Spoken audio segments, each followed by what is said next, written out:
Bismillahirrahmanirrahim. Assalamualaikum dan selamat tengah hari sahabat trader. Jam sekarang pukul 4.29 petang, 5 hari bulan Ogos 2022. Dan pagi tadi, awal pagi tadi, subuh pukul 6 pagi saya ada bagi satu mapping untuk buy dan kenaikan lebih kurang dalam 67 pip lebih kurang, 60 pip lah lebih kurang. Siapa yang buy pagi tadi dah profit lah. Dan hari ni kita nak tengok, petang ni kita nak tengok sama ada mapping pagi tadi sama tak dengan mapping hari ni. So kita buka dulu kejap. Seperti biasa SOP kita buka pada monthly. Buka pada monthly. Tengok pada daily. Kalau kita tengok pada daily, 2 hari lepas dah pun naik. Kemudian semalam kita jangkakan price naik tapi tak naik-naik. Dia seperti ada tersangkut sebab kita jangkakan mungkin ada satu strong resistance di sini, strong resistance di area sini di area sini mungkin ada satu resistance yang kita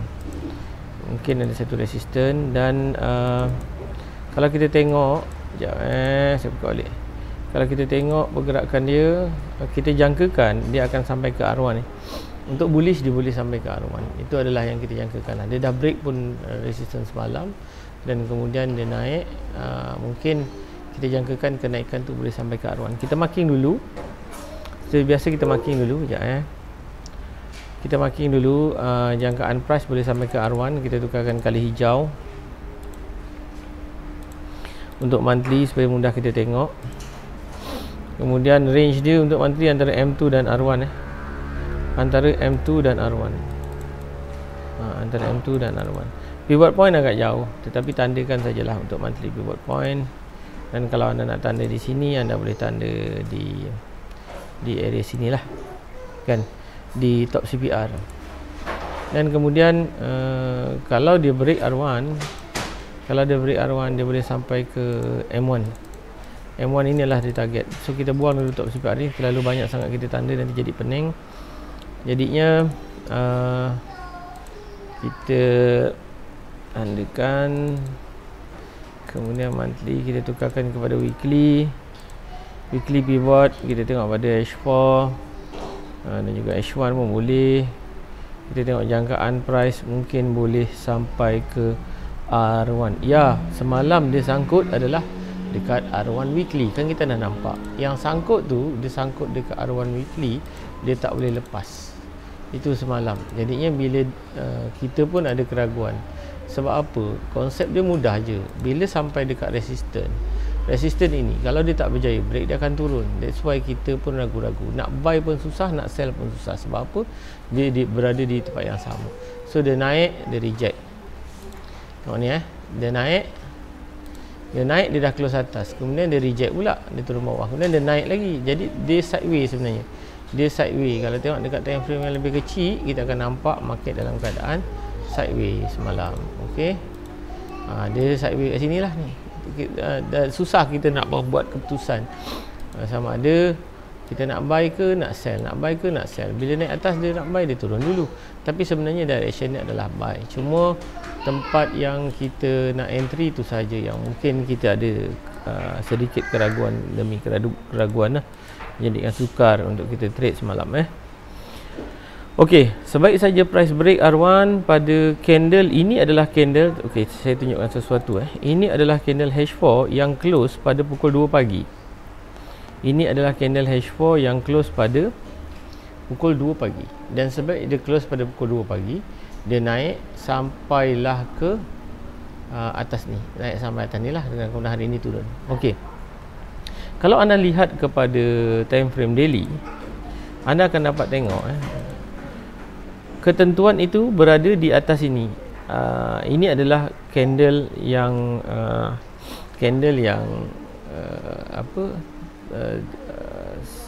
dia antara pukul candle daily lah yang tutup sampai pukul 5 pagi. Tadi H4 satu hari semalam, candle satu hari semalam. Senang cakap. Jadinya apa yang berlaku? Candle semalam dia tutup di atas line R1 untuk weekly ni. So jadinya hari ini kita jangkakan dia akan test balik R1 ini dan kemudian untuk cari buy. Okey. tengok pada H4 pukul 2 pagi dia close dan kemudian dia turun sikit dan dia naik lah, dia naik sampailah pagi. Kemudian pagi tadi dia pun naik juga sampai sekejap sampai okey, dia naik atas ni dan kemudian pukul 2 kan, pukul kita tengok ni pukul 2 pagi dia close kat sini. So lepas pukul 3, pukul 4 sampailah pukul 5 dia break dan dia break dan kemudian pukul 6 dia muncul kat sini lah. Okey. Ini adalah candle yang ada lah. Yang untuk berikutnya sebelum market close. So market close di sini dan ini dia turun dan pagi tadi dah naik. Sebab apa? Sebab candle pukul 2 ni dia dah close kat atas ni. Saya jangkakan awal semalam saya mengambil candle yang ini, di mana candle pukul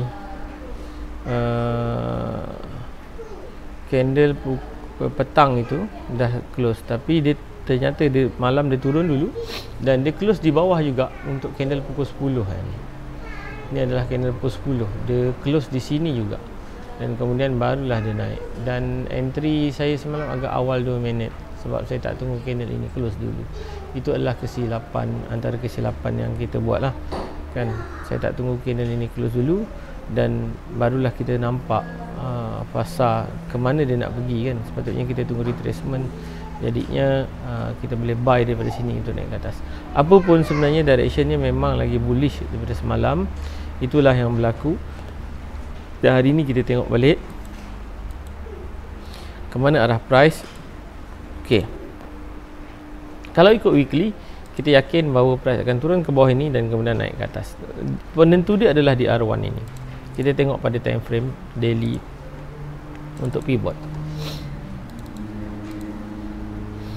Untuk pivot kita tengok pada time frame daily, kita tukar kepada H1. Okey, kita nampak di sini ada satu zone lah. Sebab line ini bersamaan dengan pivot line. So di sini agak strong zone yang boleh kita katakan. Di sini ada satu zone buy. Kita boleh markingkan keseluruhan pivot ni, tak ada masalah. Kita boleh markingkan keseluruhan CPR ini. Sebab apa? Berkemungkinan besar price boleh daripada atas dia boleh turun ke dalam CPR ini. Sama pagi tadi, cuma pagi tadi saya bagi agak kecil saya bagi sampai pivot point ini. Nak selamat kita bagi sampai sini dan stop loss di bawah M3. Tunggu dia masuk betul-betul. Tunggu dia masuk betul-betul zone ini dan kemudian kita boleh entry buy, cari sampai ke atas lah. Itu adalah jangkaan pertama kita. Jadinya berkemungkinan besar price akan bergerak seperti ini. Dia turun ke bawah dan kemudian dia naik ke atas. Ini yang kita nampak. Okey. Dan kemudian dia akan turun ke bawah. Dia akan turun ke bawah untuk mungkin sampai ke separuh untuk dia mencari satu tempat lain bagi dia bolehkan dia naik, meneruskan kenaikan sekiranya market masih strong bullish. Okey. Hari ini ada NFP tak silap saya. So hati-hati dengan trade untuk hari ini. Ini jangkaan kita. Kalau dah sampai dekat R3 tak tembus, kita boleh juga sell daripada atas ni ya. Kita boleh sell daripada atas sini. Sampai R3 kita boleh cari sell. Kalau ini tembus dan kena cut loss, mana kita nak cari? Nak cari buy di zone mana?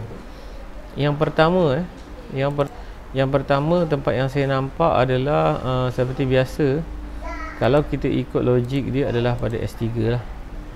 Pada S3 S3 ini adalah satu zone, ada satu zone. Kalau anda rasa takut dia tembus, tunggu S3 ni bawah. Ambil zone bawah S3. Dia sebenarnya S2 dengan S3 tu lah. Tapi ambil S3 ni ke bawah sampailah monthly punya line ni. Sebab apa? Itu lebih strong dan lebih selamat. Okey. Jadi mapping untuk petang ini lebih kurang sama je dengan pagi tadi ya. Lebih kurang sama dengan pagi tadi. Tak ada banyak perubahan pun, mungkin lari sikit-sikit je. Tapi direction ni tetap sama. Dan saya tunggu price masuk ke dalam CPR ni untuk kita cari buy lah di situ. Kalau dia masuk sebatang straight laju, relax dulu, bagi rejection dulu, baru anda boleh entry. Itu saja untuk Nasdaq hari ini. Baik, Assalamualaikum.